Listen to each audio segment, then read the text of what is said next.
Hey guys, welcome back to Awesome Wrestling. I'm Frankie. I'm Chris. And we are Awesome Awesome Wrestling. Wrestling. And this is episode 1 of the Awesome Wrestling podcast. I'm so excited. I'm very excited. I'm pumped. We put a lot into this, and we're ready. Excited. We're ready to rock. Yeah, and if you didn't see our last video that we put out 2 days ago where we told you that that we weren't doing the 2K stuff anymore, it was basically the announcement that we're doing the podcast. Yeah. So if you want to know basically what's going on, we're not going to say it in this video because we basically just said it in the last video. Go check that out before you then come back to this video if you haven't seen that one already. But yeah, so so the podcast, we explained everything in that video like I just said. So go check that one out to see, what's going on with this podcast. So yeah, so we're basically just going to talk about Raw, Smackdown, and maybe sometimes NXT. Yeah, depends on, if we watch it, really. Yes. Yeah. I didn't watch it this week, so we'll just be talking about Raw and SmackDown today. And then we're going to get into some other stuff. We'll get into trivia, and then we're going to get into Rebook It is something that we made up. We'll talk about that a little bit later. And then at the end of it, we will be doing our top 3 moments of the week. And then also, in between there, we'll be doing the arcade segment where we show you a classic game. But, yeah, so we'll get into all that in a little bit. But first, we'll be talking about what happened on Raw and SmackDown this week. So we are going to start off first talking about Raw. Chris has it up on his phone, so, what happened. So you can take it away. All right, well, it started, announced in advance for Monday's show. They told us that Bianca and Jade were going to fight Liv and Raquel for the Women's Tag Team Championship. That was the main event. We'll get to that. Bronson Reed was going to show up. Yep. And Gunther had a promo. All right. That's literally all they announced. Didn't give us much, but... So we started off with Gunther's promo. I guess he comes to the ring and, basically says, he's a little mad about Crown Jewel. And then Damian Priest came out. And Damian Priest cooked him. Yeah, I wanted to talk about that promo. Yeah. Damian was he was trying to trash talk Gunther because Gunther's been doing it to everybody else. Yeah. And he said to him you come out here, your insults barely even make any sense. Yeah. And he's maybe he basically gave him a taste of his own medicine, and he did a mic drop. He started cooking him. The crowd was going nuts about it too. Yeah. And then he left with so much aura. He was he made a statement up against Gunther, and I don't think anybody has been able to do that because not even Cody can do that. No, that was the first time Gunther showed any sign of weakness. Yes, on the mic. Yeah. And I guess getting pinned in Saudi Arabia. Yeah, maybe that's lowering down his game. It either did something to him or he's gonna destroy Damian at Survivor Series. And another thing, that's also announced for Survivor Series. Yeah. Another thing that I want to point out, Ludwig Kaiser also interrupted this promo and came out, he was trying to defend Gunther, but then Gunther he put his hand over the mic. And he was basically this is my battle. I don't need you talking for me. Yeah. So I don't think they're going to, do, a turn. I just think that Gunther is just, a little annoyed with him. I don't think Ludwig Kaiser's going to be the one to turn. I don't know what they're going with that. I don't know either. But if we know Triple H and his storylines, it's probably going to take till next November. Next November, Ludwig's going to fight Gunther based off of this past Monday. Yes. All right, so what happened next? Damage Control fought Pure Fusion Collective. Yes. Again, and I don't know what they're doing with Pure Fusion Collective, and I heard rumors that when they made Pure Fusion Collective a faction, their original idea was for them to be really dominant and get over with the fans, so that they could be in War Games, but so that didn't really work. So now they're going with something else. But I just wanted to say at first I thought this was a really cool idea, a bunch of just just really tough competitive. I don't know how to describe it, but dominant women's wrestlers going with each other. Obviously they almost reminded me of I don't know, a UFC fight club. Yeah. You know? Shayna Baszler obviously was in the UFC. Zoe Stark. Or not UFC. She was in MMA. Yeah, MMA. And Zoe Stark, I think she's just I guess she's a technical wrestler. Yeah. Sonya Deville, I think she's just good in the ring. But, but that was just me talking about that. So, did anything really happen during that match? Dakota Kai. Oh, yeah, she's back. Dakota Kai's back. Yeah. They did like the backstage promo. Yes. Where Dakota Kai was back. That's cool. I think she's very underrated. But she can stay healthy. Yeah, I know. She's been getting hurt like a lot this year. But she's really good in the ring, in my opinion. Next, we had Xavier Woods, who was sporting a Baron Corbin T-shirt. Oh, yes. And he was backstage with Kofi and R-Truth and came. Yeah. And then R-Truth did his little thing. R-Truth is, man, he's comedy gold. Yeah. I think she just keep doing R-Truth stuff just the backstage stuff every single week. He's just doing something. He's doing this thing with Pete Dunne where he's like backstage and every single week. He's like with a new person every week, but Pete Dunne's always there. Yeah. And so this week it was Pete Dunne. He was talking backstage with them, and Kofi Kingston was stepping up for R-Truth. Yes. And then Woods was like, "This isn't our fight. Like, this isn't our battle. This is R-Truth's fight." So he was basically like saying, "You shouldn't do this," but then Kofi was stepping up. So if I'm wrong, I think they had a match later that night. Yeah, right now. Yeah, Pete Dunne right after had a match with Kofi Kingston. Yep. I think that was a pretty decent match. And then Xavier was kind of checked out during the match. Yeah. Oh, didn't he like accidentally cost Kofi? Yeah. Yeah. He did. I don't remember much because this was like a week ago, but so yeah, that happened. Then that was really it for that, right? Yeah, it was basically Xavier Woods is gonna turn heel. Yes. It's just a matter of when. And they're doing the New Day anniversary thing. Yeah. I don't know when. I think later November because that's their anniversary. Yeah, 10 years I think. Yeah, 10 years. So I think they'll do that, and then I think Big E comes out and tries to help him. Yeah, but then I think they should do a triple threat at WrestleMania. I don't think Big E can still fight. If Big E can fight, I'd love to see Big E, Kofi, Xavier, WrestleMania. Yeah. I think that would be really cool. Yeah, I don't know if he can. I don't know if he can still. Yeah. Yeah, health comes first. His medical, history isn't the best. Like, I know he's been giving us updates throughout the months. Yeah. And he said he might not be able to, but he doesn't know. So next we had Bronson Reed hit the ring for a promo. Wasted no time calling out Seth Rollins. Yeah. Rollins answered, and they brawled all around. Yes, they had a brawl around the arena, and I think that we're gonna talk about what happened on SmackDown and all of that, all that shenanigans. Yeah. But this storyline is, I think this is one of the best. This might be a hot take. This is one of the best Raw storylines of the year. Yeah. Everything with Bronson Reed. Yeah. From his storyline with Seth, and then his brawling with Braun Strowman. Yeah. That took up about a month? Yeah, about a month or so. And they just destroyed each other every episode, which was really fun to watch. And they're the way that they're treating Bronson Reed is very. They're trying to protect him, cause after he lost to Seth at Crown Jewel, he had the blood spewing from he was just bleeding, and he was laughing. And I loved Bronson Reed even before this heel, he was always heel, but this big push started. Yeah, he's getting a big push now. Yeah, I always liked Bronson Reed. Not when he was in NXT. It's because his character, he can't be a face. No. It just doesn't work. So he's got to be a monster. Yes, which is his gimmick now. That's why I really like him. Yeah. But so they had a brawl. Yeah, they had a pull apart brawl with security. Yeah. Next, Damien came out to fight Ludwig, and then we got a commercial, and then we came back, and there was a backstage segment. One of the pet peeves that I'm not a fan of is when two guys come to the ring, commercial break, then it's a 5-minute backstage segment, and then they cut back to the ring, and the guy's entrance music is still playing. Yes, but that's basically what happened here. Yes, but when we went to SmackDown 2 years ago. MSG. That was my first ever SmackDown show, and we both never. Have you ever been to a TV show not in a Raw long or SmackDown? Time? Yeah.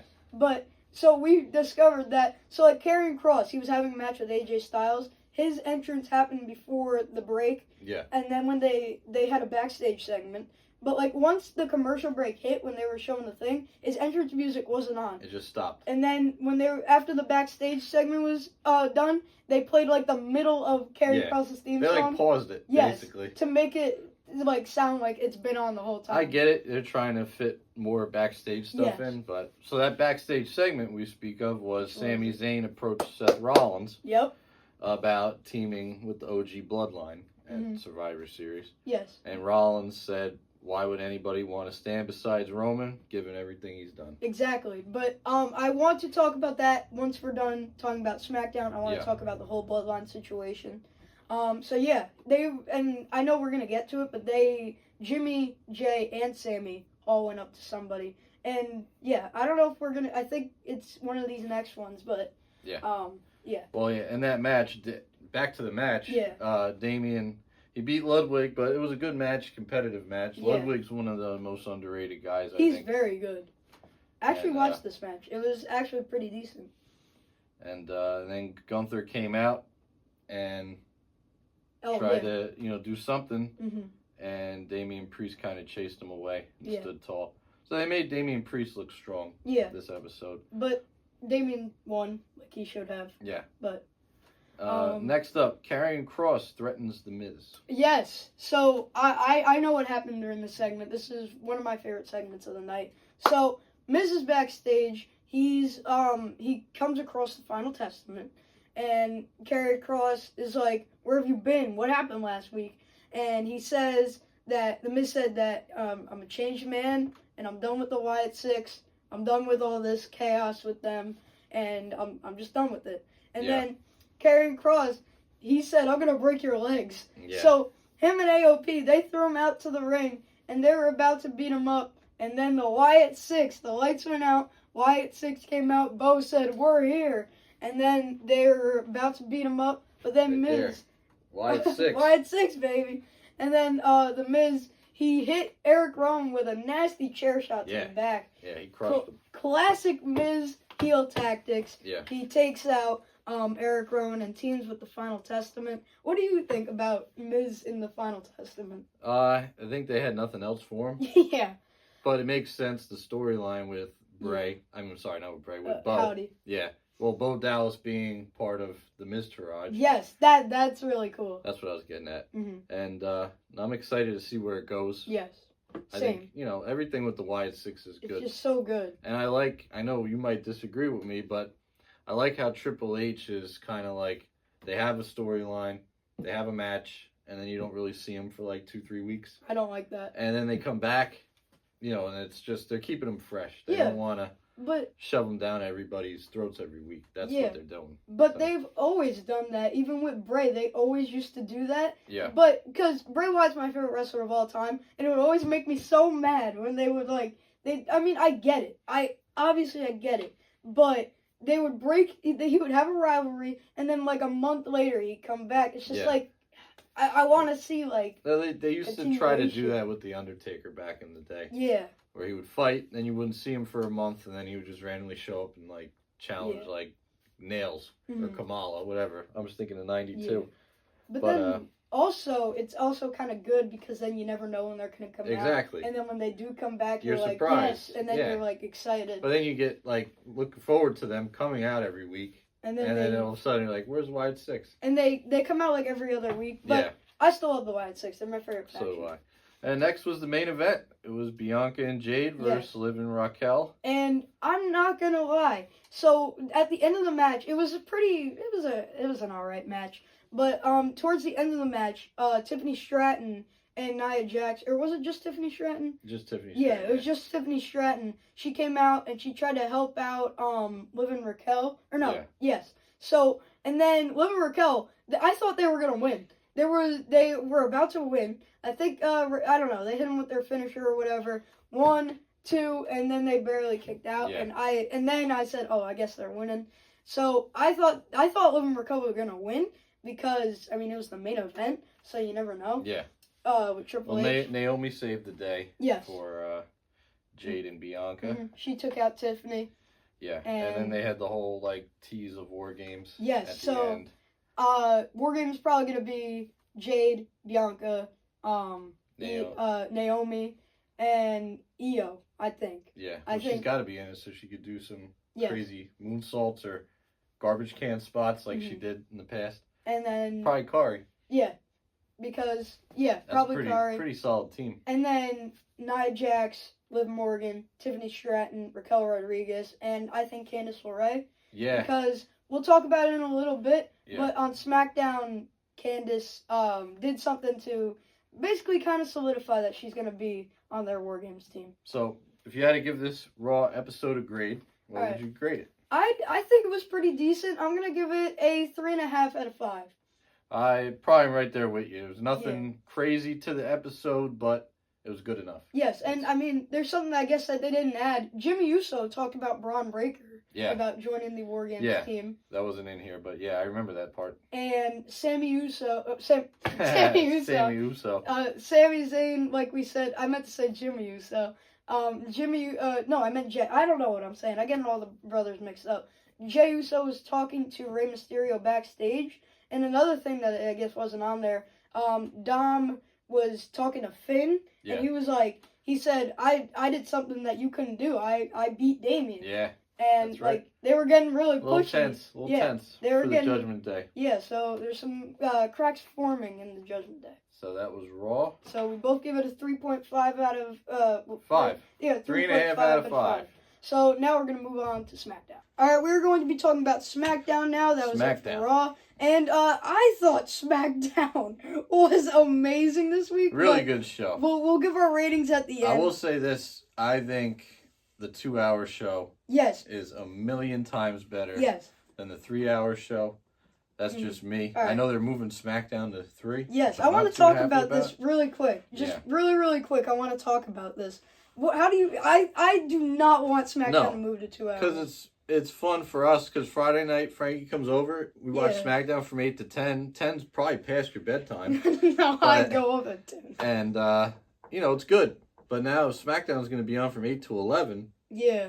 It's going to be like Raw. We're going to have to, cut it short. That's like a fun thing to watch that episode through. But I understand they're making money and that's all that matters. But I kind of like, at first, I didn't like the 3-hour Raw.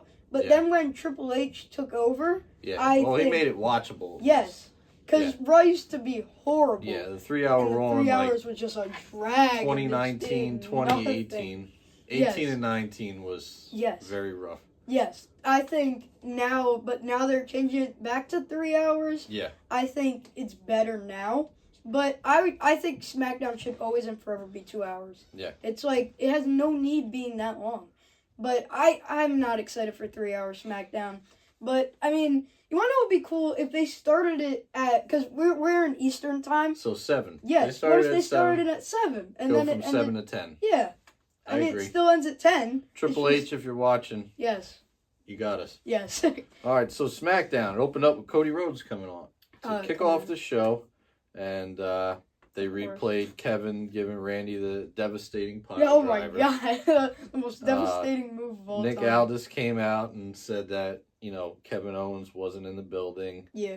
And basically Rhodes, I guess that's the next match, Cody and Kevin. Yeah, probably. But I don't know, because Cody's not scheduled to be at Survivor Series. Yeah, but it's one of their biggest shows. I'm sure he'll I mean, it's odd why he wouldn't be. No. Right? Yeah, of all shows to take off, this isn't the one. But I guess we'll see. I think he'll definitely be there. I mean, unless they do it like the SmackDown before, because they like doing championship matches they do. there. That's right. Because they go to the same place that the arena's in. Yeah. For the pay-per-view. But that's the #1 championship. Like, it is. I think that should definitely be at War Games. Yeah. So after that, we went right into the triple threat. Yes. Women's U.S. title match. And Bayley, B-Fab, and Candice LeRae. Yes, and I'm excited for the mid-card because they have so many good performers that Triple H doesn't want to have go up against Nia because I feel like Nia's at the top. So there's very few people that he has go up against Nia. But, there's so many good, other people on, SmackDown and Raw also. Yeah, definitely. But I think they should make one for Raw, too. Well, I think... An IC title. I think that... Well, I like that. I also think the women's U.S. title should go back and forth. Back and forth. Because if... Give everybody a chance. Yeah, the women's tag title. Because the Raw women's roster's stacked, too. Yeah. It's both. It's just we just talked about it. You need to fill 3 hours up. Yeah. So...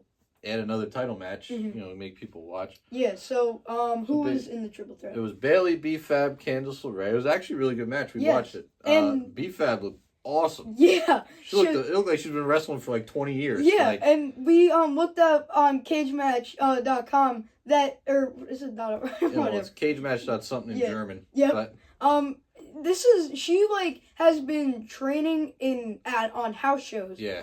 For matches, because she hasn't had a match, like, this is her first ever like real match. Televised. Well, she's had she was in like battle royals and Royal Rumbles, but never in like an actual match on SmackDown. I think she should definitely be a full-time wrestler now. Yeah, because she was very good. She very much like showed the world she's got it. Now, how much of that do you think is B-Fab's really that good, or is it Candice and Bayley are incredible workers and they carried her to make her look like $1 million? I think Candice she's pretty is like decent. Candice is like the best worker, one of the best workers in the company, man Candice woman. LeRae is such she an amazing wrestler. Go crazy out in the PWG. Yeah, and also in NXT. If you haven't seen her in NXT, amazing. So that was that. So Bayley won. And she moves on. I think it's pretty obvious because they also laid out the bracket. Yeah. It's pretty obvious that it's going to be Bayley and Naomi in the finals. Yeah. But I don't want Bayley to be in the finals of a mid-card tournament. Because she doesn't. Like the main event. I mean, I guess it makes sense. You want to establish somebody with a like name, like household name to start. Who do you think's going to win the tournament? I think Tiffany Stratton wins the tournament. Really? Yeah. You don't think she's probably going to cash in on Nia, though? Yeah. Oh, maybe. Maybe. I want Chelsea Green to win, but I think Naomi's going to win. Yeah. I think that's what they're going to go with. So now we move on. Next? And next, LA Knight came out. Yeah. Or should I say, his open challenge, which Santos answered. Well, Legado. I don't know about Santos. He's pretty boring. I like him. I think he's a good worker. He's reliable. He's a good worker. I think it's just his character's so bland and boring. Yeah. Like, I don't know. So basically what happened was LA Knight cooked everybody on the mic. Yeah. Which led to Humberto Carrillo, who they're now calling Berto. Berto. Everybody gets a shortened name. And pretty soon he's just going to be LA. Yeah. Take away the Knight. So, LA Knight, it was actually a good match. Yeah, that was a good match. Obviously LA Knight won. Yeah, obviously he beat Berto. And then right after that, or I think before that, it was LA Knight was shown turning down Sami Zayn's. Oh yes, they're asking everybody, man. They're trying to ask everybody, to join the team. So next, Sami Zayn and the Usos were shown telling Roman Reigns they were unable to find a fifth man, and I saw something I forgot to tell you. Oh. Right as Solo, they're backstage. Solo's music hits on their big screen TV. And Sammy threw his phone or somebody's phone down real fast onto the couch. Like, you could barely see it, but somebody picked it up online, yeah. So, like, he had a phone in his pocket, Solo's music hit, and, like, he looked while the Usos and Roman were looking at the TV, and he just went like that. Really? Yeah. So I don't know what's up with Sammy. I don't trust Sammy at all. Oh, my God. Yeah. I have it saved. I was going to send it to you and I forgot. Now we just talked about it. Oh my God, I didn't know that. That's crazy. I don't know what they're doing. Right after that, the OG Bloodline made probably one of the most incredible entrances in a long time. Oh my God. As they came out. I was so... They looked like the Avengers reforming at the end of Endgame. I was getting so much nostalgia watching that. Yeah. I was like, oh my God, this is so cool. They were all wearing the same t-shirt. Like a red, the OTC, Bloodline. The OG Bloodline shirt. Yeah. Oh my really cool. God. And aura, the aura is insane with them. Right after that, they basically just brawled and brawled and brawled. And then... Big Bronson Reed, baby. He came out. And Roman actually took a moonsault from Jacob. And then a tsunami. Bronson. Roman has been putting everybody over since he came back. He got pinned by Solo Crown Jewel.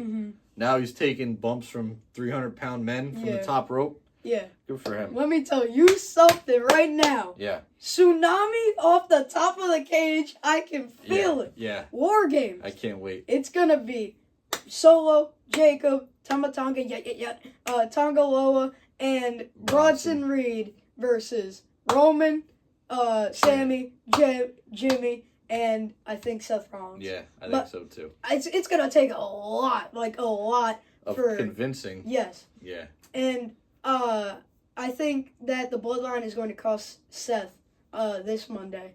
Okay. Or later today, actually. You mean the new Bloodline? Yes, the new Bloodline is going to cost Seth, so that it gives Seth a reason. I could definitely see that. Because he's fighting Bronson tonight. Yes. So then we move on. We had the tag team title match, Motor City Machine Guns against Street Profits. Yeah, that was actually a pretty good match. For how long it was. Yes. And then Frankie's favorite tag team came out and DIY, but it's coming to a close, fellas. Yeah, I think Tommaso's a better heel. He always was a better heel. Well, his heel run in, what was that, 2018? Yeah. One of the best ever. Yeah, that rivalry. But here's basically what happened. They were fighting, and then Tommaso came out, and he beat up Motor City Machine Guns and Street Profits, and he's been showing like a bad attitude. Like, it's basically like Xavier Woods on Raw. He's mad. They were the tag champs for about a week, maybe a little longer. It was like and they lost, and then they never got a rematch. Yeah, and that was like what over the summer. They were in the ladder match. Well, they didn't get a one-on-one rematch, which I think Tommaso was a little mad about. Yeah, and he said like that the Street Profits didn't deserve it last week. Yeah, when they were backstage, he was trying to get a tag team title match, and then Street Profits came up, and he like got really mad. Yeah. So he got revenge tonight, and then Johnny came out and tried to. He tried to calm his buddy down, and he pushed him to the ground. Tommaso pushed him, walked away. Johnny looked over at Sabin and Shelley and basically said, "I'm sorry." But then we move on to the main event, which was Nia Jax and Naomi. This match was match cooked. Yes, it cooked. It really did. I didn't expect much out of this match. Nia Jax pulled off a Spanish fly cut, like a backflip power bomb. How do we? I thought she was like gonna land on her head. I don't know. You go look out, check the clip out because. We didn't talk about something that happened during the LA Knight segment. What happened? Shinsuke Nakamura came back. Oh, God, we forgot it. We completely forgot about that part. Yeah, Shinsuke came back. Yeah, I'm really excited about that. We'll come back to the Nia Jax thing in just a second. I just remembered we didn't talk about that. Yeah, but that's awesome. It wasn't on the thing, or if it was, I missed it. I'm sorry. Oh, it's all right. But Shinsuke coming back, he's been gone for like 5 months? Long time, and I love his face paint. Oh my God, that's awesome. That's like the Japanese thing. Yeah. So like when you're a heel, you wear face paint. And there were rumors that he was going to get to leave. Yeah, he was going to get Baron Corbin. No, that he was going to leave like on his own. Oh, he was going to go back to Japan. Yeah, there were rumors of that. Well, he fought somebody in Japan not too long ago. Yeah, like 2 years ago. No, like really? Like over the summer. Yeah. Oh, he did? The same show AJ fought on. Oh, yeah. Shinsuke fought on. Oh, nice. Yeah. Well, yeah, he's been gone for a while. I think he wasn't at Was he at WrestleMania? No, he wasn't in the Battle Royal either. So his last storyline was Cody. Yeah, and that was in January. Yeah, so he took some time off. Now he's back. A lot. Yeah, he took a little breather. I love Shinsuke. He's really cool. And I'm glad he's still with the company after all these years. He's been there since, 2016? Yeah, 2016. So he's coming up on 9 years. Sami Zayn in that takeover match in a banger of a match. That was 9 years ago. That was 9 years ago. I don't know. My God. Where the time goes. All right, so back to Nia Jax pulling off I don't know. I don't know how to explain it. It was like a backflip power bomb. Yeah, it was insane. You gotta check out the clip if you haven't seen it already. It was insane. Basically, it was a good match. Bayley came out. She tried to help. Yeah. Tiffany Stratton came out, even up the odds. Naomi went to the top rope. And then Candice. Oh, and then Candice, yep. And then Nia hit her with the bonsai. Yeah. Or whatever she's calling it. And Nia retains. Yeah, but there were 3 near falls from Naomi. Where she pinned Nia 3 times with her 3 finishers and signatures. She was in 2K. She saved up all of her finishers. Yeah. And she used them. Yeah. So now we move on to use resiliency. Yeah. The best part of the entire show. Oh. The ending. My God. Okay. I completely forgot about that. I don't know how I forgot. So our reactions were absolutely insane. So Roman Reigns is backstage and he said, "Cole, the wise man, loud pop, and then what It did it said say? the number you were calling has been disconnected. And my face was like, what? But see, I didn't realize at the time. Now I'm thinking maybe Sammy had Paul Heyman's phone Oh my God. and threw it in the couch. Maybe turned it off. I don't know. Wait, maybe Yeah. he paid Paul a visit and he gave him it, and Yeah. I don't know. I don't know. But But either way, I thought just the sound of Roman saying "wise man" again Yes. for the first time since what? WrestleMania. But That was fun. my instant thoughts were the fun I killed Paul. Yeah. Like Right away. Like right after the show, like after they did the whole thing with Roman, Yeah. they said, you know what, he's probably gonna call Paul. So let's get him, boys. Yeah. But that was a great show. What would you rate it? I don't know. I think I'm gonna give it a 5 out of 5. Yeah. I don't think there was one bad thing about the show. 5 out of 5 for me too. Yeah, it really was so good. Flawless show. Yeah, from it top was to bottom. amazing. So Raw gets 3.5 from both of us, and then SmackDown gets a 5 out of 5 from both of us. I guess you could say for this podcast, SmackDown won. Yeah, but Raw and SmackDown, just wrestling this week was amazing. Very good. All right, guys, we're now moving on to trivia, and how this My going to work. favorite trivia. Yes, but every single week we will do one person ask each other, or it's just not going to be like back and forth. No, this week I'm asking Yes. Frankie 3 questions. So next we'll see week, how many he gets right. Next week, Frankie's going to ask me 3 questions. and then we'll see who gets the most combined, right? Yeah, we'll do it over each like question. month to month. Yeah, month to month. We'll see who has the most each month. So, Frankie, today's topic is the WWF/E World Heavyweight Championship. All right. Not the big gold belt. This bad boy this one, right here. This history, and Yes. then it got ruined once They Roman combined Reigns. it, yeah. Yeah, They once combined it a Roman- bunch of times. Yes, Whatever. the new one, the newest one was the black one with the Big W. big W with the red slash over All right. it. You should know, just not the big gold type. So, are you ready? I am ready, All right. My first question. and I'm not looking at his paper. Well, there's no answer on it. It's Oh, just okay. questions. All right. So, all right. 1998. Yes. Who held the title for one day? Oh, I think I know this one. Oh, that's got to be Kane. Kane is right. Yes. In June of 1998, Yep. he beat Stone Cold at King of the Ring, Mm-hmm. and then lost it back to him the next night. Yep. 1 for 1. Now, going on that topic, who held the title for 1 hour in 2011? Buika, Rey Mysterio. Rey Mysterio. Ooh. He won it, and then everybody was congratulating him, and then John Cena was right there and said, Yo. "Hey, buddy, that's mine." Yeah, he said, "Nope, Nope. this is my company." So Frankie's 2 for 2. 2 for 2. This is for Is for this all. the hardest one? It's the hardest one. All right, they get harder progressively. Name the 2 wrestlers who won the world title in the Royal Rumble match. Oh, that's in 1992. It was Woo Ric Flair. That's And one. in 2016, it was the Game Triple H. Yep. So Frankie goes 1, 2, 3. 3 for Boom. 3. Frankie, nice job, man. Yes. Hope you bring the heat next week for Yeah. me. And that's it. That's our trivia. All right, that's trivia. All right, guys, the next segment is going to be us showing you a classic WWE game, or just any wrestling game. WCW, WWF. I think we have ECW on there too. Maybe, I don't know. But we got a really arcade cool machine. arcade. It was Yes. a Christmas gift Yep. from Frankie and his dad last year. We had to add that in Yeah. our podcast because it's too cool not to. Yeah, So we're gonna venture off into every the week. arcade room right now. All right, let's go. And, All right, guys, it's now time for the Arcade Machine Classic WWF game session of the podcast. And as you can see, the game we'll be showcasing today is WWF WrestleFest.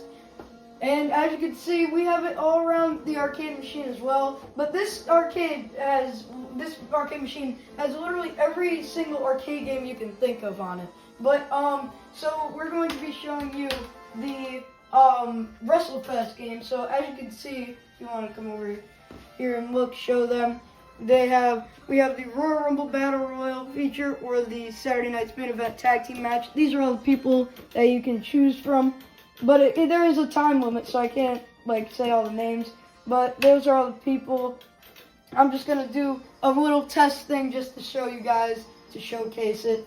And what are your thoughts, Chris, on this game? This game's awesome. It's a classic game, and the graphics graphics are incredible for 1990. For 1990, I mean, for what they were going for, they're amazing. So yeah, guys, this is the first classic game, or what do we want to call this segment? The arcade segment. The arcade segment. I just wanted to show you guys basically what this game was all about. But, you know, I might be playing it a little bit. So now back to the studio. Alright, guys, so that was our showcase of WrestleFest on our arcade machine. But Thing's so cool. Yeah. Really cool. Yeah. Now we are moving on to something that we call Rebook It. So, Rebook It. Alright, so explain the rules to them. Basically, each week we're going to give each other, well, this week I'm just giving Frankie, and then next week he'll give me a scenario from any point in time of wrestling history. Now, obviously, I'm not going to say, like, rebook Buddy Rogers' title reign in 1963, but just a different scenario, like basically a what if. And this week, I feel like I got a pretty good question for you, seeing that you got the hat on. Oh, we're going to... Tribal Chief. Frankie, it is your time to rebook if Roman Reigns fought Goldberg at WrestleMania 36. Now, I've actually thought about this before. So, I think, actually, this is what I think the original plan would have been. I think Roman obviously would have beaten Goldberg. If Goldberg would have beaten Roman Reigns, then God help us all. Yeah, we would have revolted. Yes. Now, don't forget, at the time, Roman was still the big dog. Yes. So, I think Roman would win there, but then, but I'm trying to think, would he have the feud with Bray? Because that was kind of like a Braun Strowman thing. Yeah. So, I think he would still have the feud with Bray, but I don't think it would be like the whole storyline that he was in the Wyatt family, obviously. But I think he still would have had like the cinematic matches. Yeah. But if you really think about it, then let's just say COVID still is happening, like because even though that's why Roman left. COVID still happens in this rebook. Yes. It's just Roman doesn't leave. But he left for good reason. Yeah, well, he was sick. Yeah, so... And he didn't want to get sicker. Yeah, so... I understand. Let's just say, like, he wasn't sick. Yeah. Like, so, I still think that he would have had the Swamp match with Bray. I love that match. He would have had the Money in the Bank match with Bray. So just like Funhouse Bray. It would have just been... Braun would have been switched with Roman. Yes, but it wouldn't have, like, the whole story of, like... Yeah, I got you. I think that would all happen... But then, since that storyline happens, I think that leads into him becoming the Tribal Chief. Well, that was my next question. When does the Tribal Chief happen? I think he does that storyline, but I think Bray makes him snap. I like that. That storyline is what makes him go crazy. Yeah. It makes him go absolutely nuts, and it makes him snap. I like it. So... everything still happens. He beats The Fiend at SummerSlam. Yeah. I think that's better than The Fiend just holding it for 7 days. That was horrible. Yeah. I mean, I don't know, man. I think... It was a weird... 2020 was a weird time, man. Yeah. That's all there is to it. They were trying their hardest with, everything going on in the world. Mm-hmm. So, I think... So, Roman, just that storyline would have made him go absolutely nuts. Yeah. And be like, what is going on? Yeah. And the Bray and the Fiend would have played mind games on him to the point where he had to develop a whole new persona. And I think the whole story would be, his plan wasn't to take the Universal title. No. It was to make him absolutely go nuts and change into the Tribal Chief. And I like it. That was his mission. And then everything would happen how it did. Whole Jay storyline. And then everything else is history. Well, that was our first Rebook It, and I think Frankie did a wonderful job. I think I did a wonderful job, too. That's it. Good job. Thank you. All right, guys, now we are doing our top 3 favorite moments of wrestling in the week. So, what are your top 3 moments? I'll start with number 3. All right. I think Damien Cook and Gunther on the mic. Yeah, that's good. That was a top moment, I think. Damien's been stale recently. Like, him and Rhea, that whole, what were they, the Towers of Doom or whatever? I don't even know. Terror Twins. Yeah. That's kind of like, Damien's a better heel than a face. Yes, he is a better heel than a face. So seeing him kind of get back to his heel roots and kind of cook Gunther a little bit, but I liked it. He's a likable face, but I feel like he's just better. He's cooler Yeah. as a heel. He's a big dude. He's imposing. He needs to be a heel, especially with that finisher. That South of Heaven. That's like one of my favorite choke slams ever. All right, my number 2 is the Nia Jax moonsault. Oh my God. Power slam. Yeah. Just the fact that they were able to pull that spot off and nobody got hurt. I think I have that at number 2. And number 1, obviously, everything with the bloodline. I couldn't think of one thing.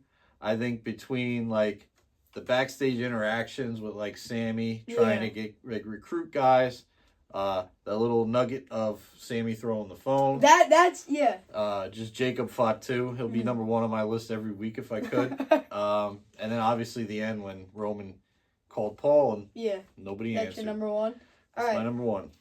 Now number 3 for me is probably Shinsuke coming back, because I did not expect that. I did not expect Shinsuke coming back. No, nobody. I didn't even know who it was. It kind of happened so fast. We're like, what was that? And I was like, oh, it's Shinsuke. Yeah. That's cool. Yeah. So it was out of the blue, which was good. Yeah, very out of the blue. So I definitely have to go number 3, Shinsuke, because I don't think it's as cool as like, the other stuff. Yeah. No, I would do what you did, but I kind of think it's kind of separate with the bloodline stuff. I mean, because I don't know, because it's kind of like different, like it's two different things. See, I just wanted to put them in number 1, so I grouped it all together. I'm not gonna group it all together because I had 2 completely different like reactions. Okay. That like it's just different for me because I had 2 different reactions like to the 2 things, so they were 2 different like special things that happened during the week. And by the way, this is no shade to Raw. Raw was really good too. It's just that SmackDown was that good. Yeah, SmackDown, they raised the bar this week. Yes. They really did.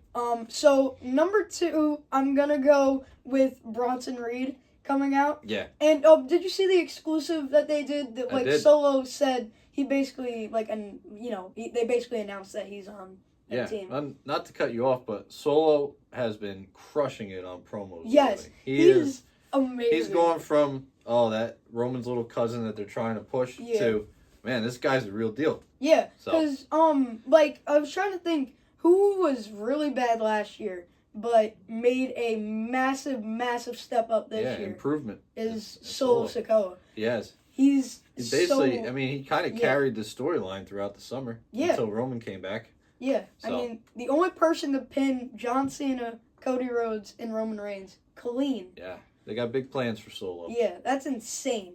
But, so that's number 2. That's number 2. And then number 1, I just had some kind of reaction when I heard the phone go to your caller is like... This number has been disconnected. And I was like, oh my God, did they kill Paul? Oh. And so that's definitely number 1 is the Roman... Paul Heyman thing, because I'm still like they left us on a cliffhanger. They did a good job too, because we have no idea what happened to Paul. I want to know so much. So I think Paul. Just one more thing. I think Paul will come back for War Games. I hope so. I can't wait to see him again. I think he'll either come out at he'll like introduce the Bloodline coming out. Yeah. Or he'll come out like the week before, like the SmackDown before. I'm excited either way. I love Paul Heyman. Yeah, I love Paul Heyman. I'm decked out in ECW. He's decked out in ECW right Cyber Slam 96. Yeah. And my ECW hat. So. He's the real one rocking the merch. I'm rocking 2 different things. I gotta put a ECW title here, I guess. I'm rocking the Roman hat and then the Wyatt 6 shirt. Yeah. But yeah, so that was episode 1 of the Awesome Wrestling Podcast. I had a lot of fun. Had a lot of fun. Yeah. The first of many. Yeah, I cannot wait to keep doing this. Yeah, so every Monday afternoon we'll be doing this. Yeah. And yeah, this was really fun, and I can't wait to do it next week. So if you guys enjoyed this, make sure to subscribe if you haven't already. Subscribe, comment, view. Yeah. Tell your friends, tell your neighbors, tell everybody you know. Yeah, tell everybody you know. To watch the podcast every Monday afternoon. So that's basically it. I'm Frankie. I'm Chris. And we are signing out. Peace.